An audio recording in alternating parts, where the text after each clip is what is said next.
உனக்கு நினைவில்லையா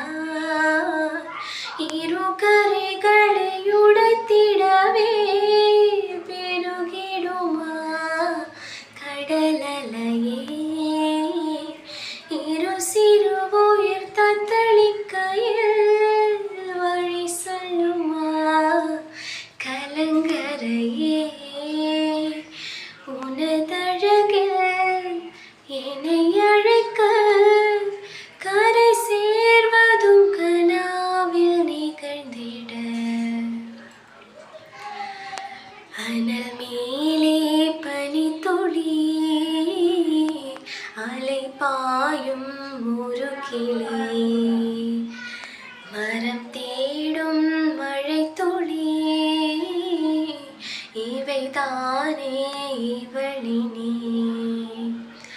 இமையிரண்டும் தனித்தனி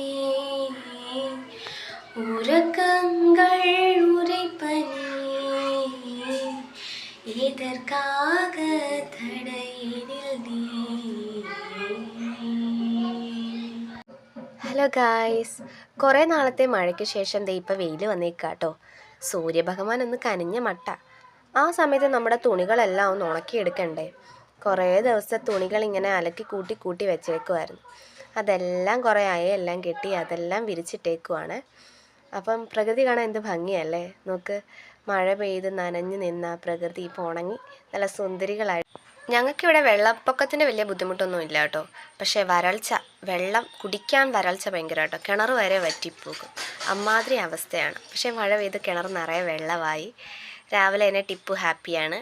അപ്പോൾ ഇത്രയും ദിവസത്തെ തുണികളൊക്കെ പായും അയയൊക്കെ കെട്ടി അതിലെല്ലാം വിരിച്ചിട്ട് ഉണക്കിയെടുക്കാനുള്ള പരിപാടിയാണ് കേട്ടോ രാവിലെ. ഇത് കൂടാതെ എനിക്ക് ഒരുപാട് തുണി ഇനി അലക്കാനുണ്ടായിരുന്നു. ഇത്രയും തുണിയും കൂടി ഇനി അലക്കാനുണ്ട്. അപ്പം മനുഷ്യൻ്റെ മട്ടൻ മേടിച്ചുകൊണ്ട് വന്നപ്പോഴത്തേക്ക് എന്നോട് പറഞ്ഞു, നീ എന്നാൽ തുണി കഴുകിക്കോ, ഞാൻ മട്ടക്കറി ഉണ്ടാക്കിക്കോളാമെന്ന്. താനെ വന്ന് കഴുകി മസാലയെല്ലാം പുരട്ടി അതിലേക്കുള്ള ചേരുവകളെല്ലാം ചേർത്ത് മനുഷ്യൻ്റെ തന്നെ കേട്ടോ ഇന്ന് മട്ടൻ കറി ഉണ്ടാക്കിയത്. സാധാരണ മട്ടൻ വാങ്ങുമ്പോൾ ഞങ്ങൾ കുക്കറിലാട്ടോ വേവിക്കാറ്. ഇന്നൊന്ന് മാറ്റി പിടിച്ചു, ഒരു ചരുവത്തിലാക്കി. മനുഷ്യൻ്റെ സ്വന്തം പ്രിപ്പറേഷൻ ആയതുകൊണ്ട് എല്ലാം മനുഷ്യൻ്റെ ഇഷ്ടത്തിനാട്ടോ ചെയ്തത്. നിങ്ങളുടെ വീട്ടിലിങ്ങനെ ഹെൽപ്പിംഗ് മെൻറ്റാലിറ്റി ഉള്ള ഹസ്ബൻഡോ ബ്രദറോ ഉണ്ടെങ്കിൽ കമൻറ്റ് ചെയ്യണം കേട്ടോ. പിന്നെ മരിച്ചേട്ടൻ്റെയും മസാലക്കൂട്ട് വറക്കാൻ വേണ്ടി വെച്ചു. മസാലക്കൂട്ട് ഇല്ലെങ്കിൽ മീറ്റ് മസാല ചേർത്താലും മതി. അതിനുശേഷം എണ്ണയൊഴിച്ചു, നോർമൽ കടുക് പൊട്ടിച്ചു, വെളുത്തുള്ളി, ഇഞ്ചി, സവാള, ചുവന്നുള്ളി, പച്ചമുളക്, കരിവേപ്പില, മെയിൻ സാധനങ്ങളെല്ലാം മനുഷ്യൻ അതിലേക്ക് ഇട്ടു. ഞാനെല്ലാം അരിഞ്ഞു പെറുക്കി കൊടുത്തായിരുന്നു കേട്ടോ.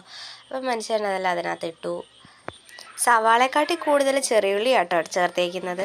അത് കറിക്ക് ടേസ്റ്റ് കൂട്ടും. ചെറിയുള്ളി നമ്മൾ എന്ത് കറി ഉണ്ടാക്കിയാലും ചെറിയുള്ളി കൂടുതൽ ചേർത്താൽ കറിക്കൊരു പ്രത്യേക ടേസ്റ്റാണ്. ചെറിയുള്ളി കൂടുതൽ ചേർത്തുകൊണ്ട് സവാള 2 എണ്ണേ ചേർത്തിട്ടുള്ളൂ കേട്ടോ. അത് 2 കിലോ മട്ടൻ ഉണ്ടായിരുന്നു. 2 കിലോ മട്ടന് 1/2 കിലോയോളം ചെറിയുള്ളി എടുത്തു. പിന്നെ 2 വലിയ സവാള അതെല്ലാം കൂടി ഇട്ട് മൂപ്പിച്ചതിന് ശേഷം മുളക് പൊടി, മഞ്ഞൾപ്പൊടി, മല്ലിപ്പൊടി, കുരുമുളക് പൊടി, പിന്നെ നമ്മൾ പൊടിച്ച് വെച്ചിരിക്കുന്ന മസാലപ്പൊടിയെല്ലാം ചേർത്ത് അത് നന്നായി വഴറ്റി അതിൻ്റെ പച്ചമണം മാറുന്നിടം വരെ നന്നായിട്ട് ഇളക്കണം. ഇളക്കിയതിന് ശേഷം നമ്മൾ വേവിച്ച് വെച്ചിരിക്കുന്ന മട്ടൻ ചേർക്കാം. മട്ടൻ കുറച്ച് നേരം എടുത്തുള്ളൂ കേട്ടോ, പെട്ടെന്ന് വെന്തു. ഇനി കുറച്ച് നേരം അത് അടച്ച് വെച്ചിട്ട് നന്നായിട്ട് ഇളക്കിയെടുക്കണം. മട്ടനും മസാലയും എല്ലാം കൂടി നന്നായിട്ട് പിടിച്ചിട്ട് അതിലേക്ക് തിളപ്പിച്ച വെള്ളം കേട്ടോ ഒഴിക്കണം. പച്ചവെള്ളം ഒഴിക്കുന്നതിനെക്കാട്ടി ബെറ്ററാണ് തിളപ്പിച്ച വെള്ളം ഒഴിക്കുക. എന്നിട്ട് അതൊന്നും കൂടി ഇളക്കിയിട്ട് കുറച്ച് നേരം മൂടി വയ്ക്കുക. ഞാൻ പറഞ്ഞിട്ടുണ്ടല്ലോ, ഞങ്ങൾക്ക് കരിയാപ്പിൻ്റെ ചെടി സ്വന്തമായിട്ടുള്ളതുകൊണ്ട് ഞാൻ ലാവിഷാണ്. ഈ കറിയിലും അത് തന്നെയാണ്, നിറയെ കരിയാപ്പില ഇട്ടിട്ടുണ്ട് കേട്ടോ. കരിയാപ്പില കൂടും തോറും കറിക്ക് ടേസ്റ്റ് കൂടും. ഇതൊരു 5 മിനിറ്റ് അടച്ചു വെച്ചിട്ട് തുറന്നപ്പോൾ കണ്ട ലുക്കാണ് കേട്ടോ. നല്ല മണമായിരുന്നു. ഇളക്കിക്കൊണ്ടിരുന്ന ഞാൻ ടേസ്റ്റ് നോക്കാൻ വേണ്ടി ഓടി വന്നു. നല്ല ടേസ്റ്റുമായിരുന്നു. മനുഷ്യൻ്റെ ഇടയ്ക്കിടയ്ക്ക് ഇങ്ങനെ പാചകമൊക്കെ ചെയ്യും കേട്ടോ. ചിക്കൻ കറി, മട്ടൻ കറി, ബീഫ് ഇതൊക്കെ മനുഷ്യൻ്റെ ഇടയ്ക്കിടയ്ക്ക് ചെയ്യാറുണ്ട്. കറി റെഡിയായി. ഞാൻ അപ്പോഴത്തേക്കും 2 ചപ്പാത്തി എടുത്ത് കറിയുടെ ടേസ്റ്റ് നോക്കാൻ വേണ്ടിയിരുന്നു. സൂപ്പർ ടേസ്റ്റായിരുന്നു കേട്ടോ. മനുഷ്യൻ ഇത്രയും നാളും വെച്ചതിൽ ഇത് അടിപൊളിയായിരിക്കും. പിന്നെ ഞാൻ അലക്കാൻ പോയി, തുണിയെല്ലാം ഉണക്കി. ഇത്രയും തുണികളുണ്ടായിരുന്നു, എല്ലാം ഉണങ്ങി മടക്കിയെടുത്തു. പിന്നെ മനുഷ്യൻ്റെ ഡ്രസ്സൊക്കെ ഞാൻ നേരത്തെ തേച്ചങ്ങ് എടുത്ത് വെക്കും കേട്ടോ. അല്ലെങ്കിൽ എവിടെയെങ്കിലും പോകാൻ നേരത്ത് നമ്മളെന്തെങ്കിലും ജോലിയിലാണെങ്കിൽ പിന്നെ നമ്മൾ തുണി തേക്കാനായിട്ട് പോകണ്ടേ. അതുകൊണ്ട് തുണി മടക്കുന്ന കൂട്ടത്തിൽ തന്നെ ഞാനതെല്ലാം തേച്ചെടുത്ത് അടുക്കി അലമാരി തന്നെ വെക്കും. അതാകുമ്പോൾ മനുഷ്യൻ്റെ ഇഷ്ടത്തിന് ഏത് ഡ്രസ്സാണ് വേണ്ടതെന്ന് വെച്ച് എടുത്തിട്ടുണ്ടെങ്കിൽ പോകാമല്ലോ, നമ്മളെ ബുദ്ധിമുട്ടിക്കുകയും വേണ്ട. അപ്പോൾ ഇന്നത്തെ വീഡിയോ ഇത്രയേ ഉള്ളായിരുന്നു. നല്ലൊരു ദിവസമായിരുന്നു, അടിപൊളിയായിരുന്നു. പുതിയൊരു വീഡിയോ ആയിട്ട് വരുന്നിടം വരെ എല്ലാവർക്കും tata, bye bye, see U.